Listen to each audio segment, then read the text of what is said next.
Oh, buddy. What's up, everybody? Welcome back to the Graham's Home Eats channel. I'm Graham, this is my home, and we're gonna eat. Today we're gonna be making bread. More specifically, we're gonna be making Mexican sandwich buns, bolillos. Okay, let's get started. To make this recipe, what you're gonna need is 2 teaspoons of dry active yeast. You'll need 200 grams of body temperature water, 2 teaspoons of lard, 2 teaspoons of honey, 1 teaspoon of salt, 285 grams of unbleached all-purpose flour. You can use bread flour or regular all-purpose. You're also going to need half a teaspoon of cornstarch and 2 teaspoons of cold water. If you're using active dry yeast like I am, you're going to first dissolve your yeast in your room temperature water. And you'll notice that I added in half of my honey here. I like to do that to give the yeast something to eat and speed the process up.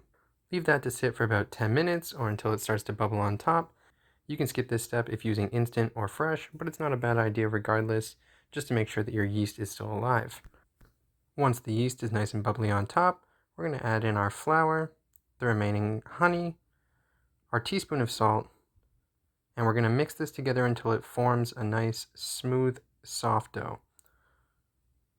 Once it comes together, we're going to add in our lard, 1 teaspoon at a time, allowing the first to incorporate before adding the second. Once all the lard is incorporated, we're just going to turn this out onto our counter, and using wet hands, knead it manually until it's smooth and elastic, and then we're just going to take it and place it in a greased bowl, cover it with a towel, and place it somewhere warm to rest and rise for about 1 to 2 hours, depending on the room temperature that you leave it sitting at. When your dough is done resting and rising, punch it like you're mad at it, and turn your dough out onto a floured surface so that it doesn't stick. We're then going to divide the dough into 5 equal pieces. I use a scale for this just to make sure that they're even, but you don't need to. We're then going to pre-shape our little homies by gathering up the corners and tucking them all underneath into a nice taut ball.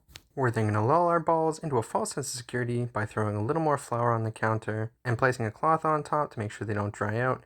And we're just going to let them sit and relax for a little bit to let that gluten chill out. Once they're done resting, we're going to roll these out into little discs, and then we're just going to tightly roll up these discs, giving our buns their classic football shape. We're then going to place our buns seam side down on a greased sheet pan, cover them with a cloth or another sheet pan turned upside down, and we're just going to leave them here for another half hour or so. When that half hour is up, come back and preheat your oven to 425 degrees Fahrenheit, and then we're just going to go ahead and make our wash for our buns. So what we're going to do is we're going to mix together in a pan half a teaspoon of cornstarch and 2 teaspoons of cold water. If you don't use cold water, your cornstarch is going to clump up. And we're just going to cook this on low for a minute or two until it turns clear. Once our oven's preheated, we're going to uncover our buns, brush them with our cornstarch wash, and score the buns about a ½ inch deep from end to end. Fire them in your oven. I would suggest not putting them near the bottom or they might get a little burnt, for about 20 to 25 minutes until deeply, deeply toasty. When they're done, let them cool down just a little bit so you don't get burnt, and enjoy fresh. That's it for this video. If you like this or if you learned something, hit the like button. And if you want to see more videos like this, don't forget to subscribe and let me know down in the comments what you'd like to see next. Thanks very much for watching, you guys. I'll see you in the next one.